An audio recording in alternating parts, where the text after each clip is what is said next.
It's What to Say Wednesday, and today we're answering the question of what you say when your client says, I need to leave your program or pause services because of this coronavirus stuff.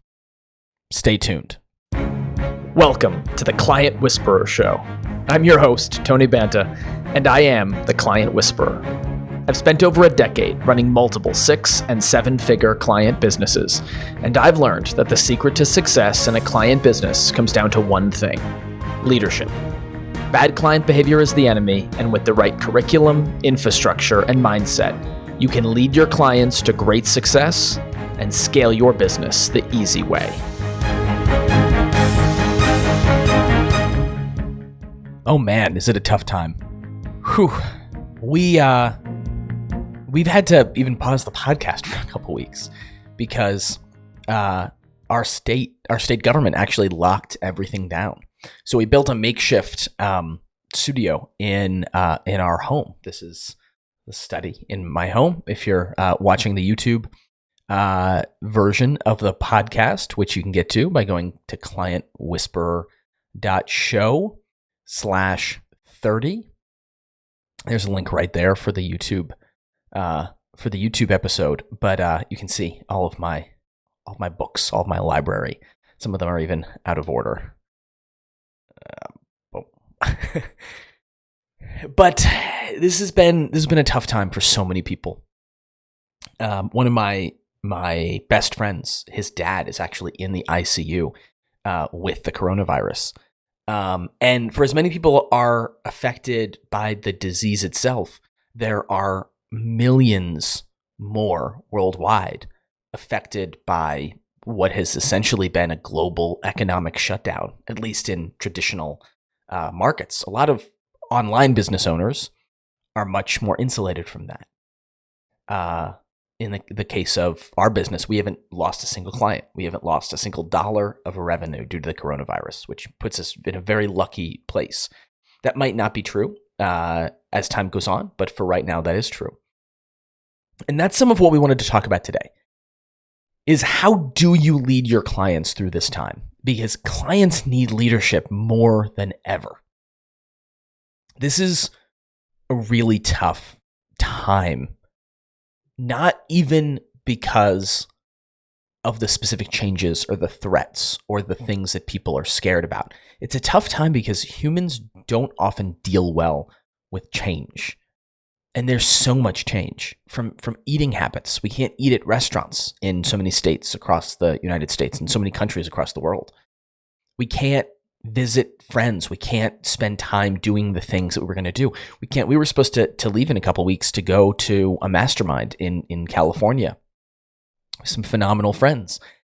I was really looking forward to that. Up until a couple of weeks ago, I was still planning on going. We even knew that the coronavirus stuff was happening, and I was still planning on going. But I don't think that's going to happen now. Whether air travel is shut down or not, I think it's probably just not prudent to be doing that. So there's so many changes. And all of these changes mean that people need help from leaders even more. They need help to contextualize what's going on. They need help to be able to. I've needed it myself. I've called advisors, friends, mentors, and I've had conversations to say, okay, what is this new landscape? How do I need to think about this? We were actually going to be launching a new product this week. We were about to be launching a new program. And a couple weeks ago, when some of the lockdowns hit, I actually pulled the brakes. I pulled the ripcord and paused all of it. And I paused it because I was scared. I was scared that it would seem like I was greedy talking about business and sales in this time. I was scared that that no one would pay attention, and that we would do all of the work to launch and we wouldn't get anyone in our program, right? Have you felt any of these fears? Not just recently, but have you felt any of these generally as well? These are the games that our minds play with us. So I've had to lean on my mentors and my advisors and friends in this time as well.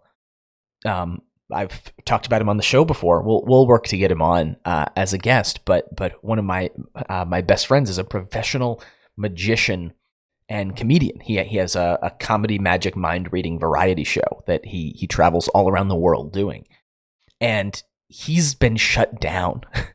He's been completely sidelined.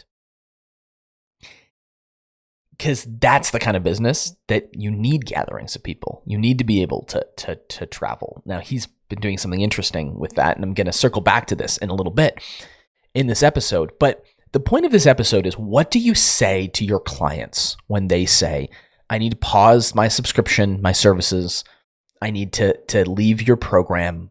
I don't think, or for that matter, even people that you're on sales calls with who say, I don't know that I can make a commitment right now. This is the same answer across the board.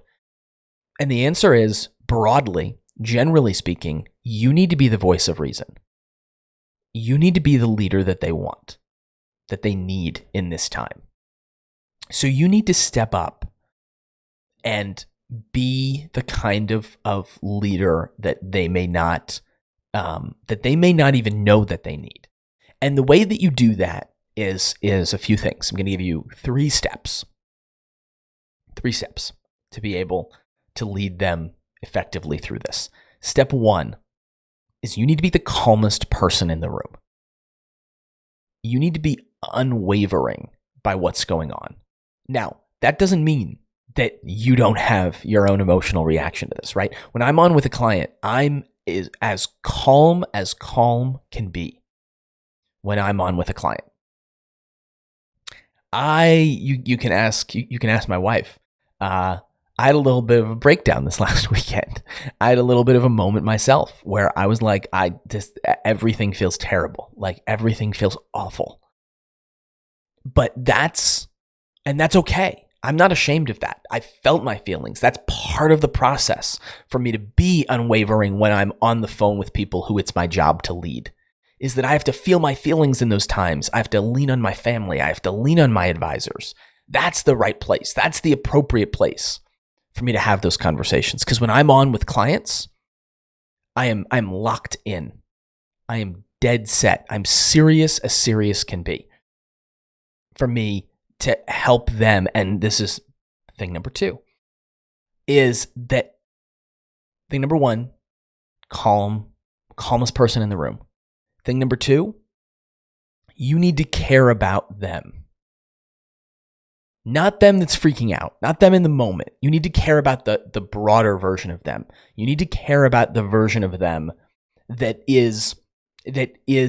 was on that original sales call with you, that said that they wanted a better future, a better business, a better life, a better relationship with food, a better relationship with their health, a better relationship with their teams at work, better sales numbers, better whatever your program does. That's who you need to stand up for. You need to care about that person. The person who wants more of what you know is possible for them. And then you need to make some really careful decisions. You need to check in and see, what is this really to them?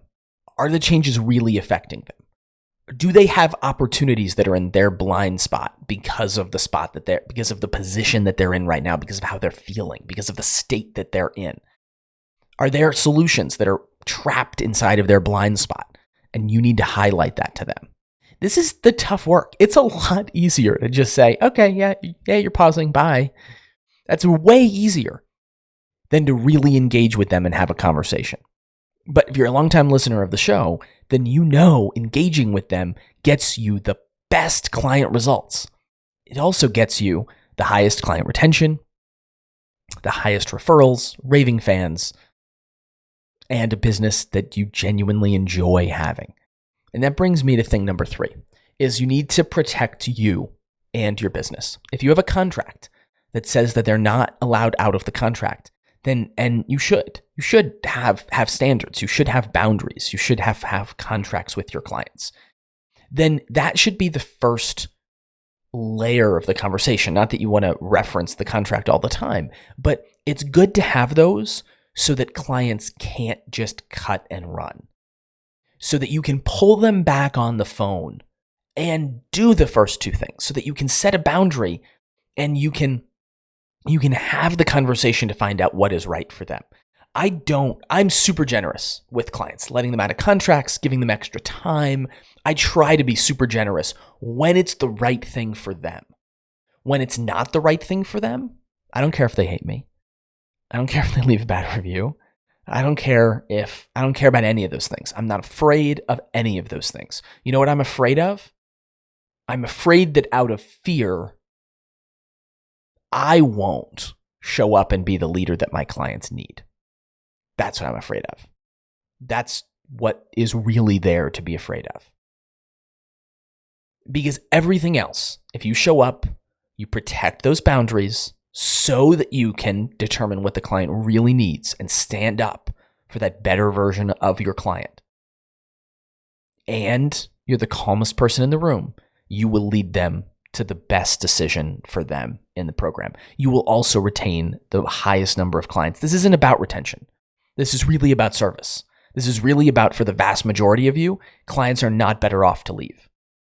Now, look, if you run ads for my friend Denny, if you run ads for a performer and they have no way of doing anything, of selling their services, of getting out there. So if you're an agency and you have a client and they have nothing to do, they have absolutely nothing to sell, and you've tried to have the innovation conversation with them of how can we innovate in this time, standing up for that higher version of them, that best version of them, what does that look like? What does that mean in terms of where you get to go from there? What does that mean? You have to let them pause. But there were a few layers in there. And one of the layers was the innovation conversation. I mentioned Denny. You know what Denny started to do? And he's already sold, last time I checked in, he sold like 15. His goal was to sell 20. I'll have to call him today. You know what he's done? He's sold different venues and clubs and places that he would usually be flying out to perform in person. He sold them a new kind of service where he would do a Zoom magic show. He would do a magic show on Zoom, virtual. They invite all of their people. He only charged a couple $100, and he even let them put it towards an in-person event within the next 18 months. And then he's going to get all of the people on Zoom. They're going to be able to see him. He's going to even teach them some, magic tricks that they can whip out at a party and things like that. And he's actually going to interact with them on Zoom, have them pick a number, pull that number out of a hat, all of the cool thing. That's not really what he does, but things like that. You've seen fun magic tricks like that.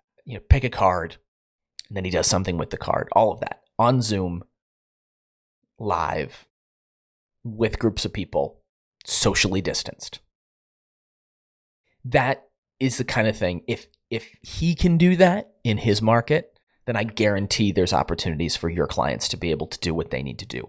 And it's your job to lead them towards shining a light in their blind spot and figuring out ways to get through this together.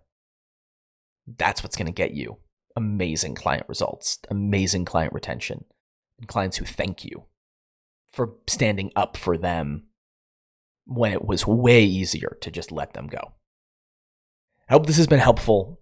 We're getting back now that we have our home studio, and we know that our editors are in good shape and everyone is okay and healthy. We're going to be resuming our regular posting schedule. So please stay tuned. Please stay safe.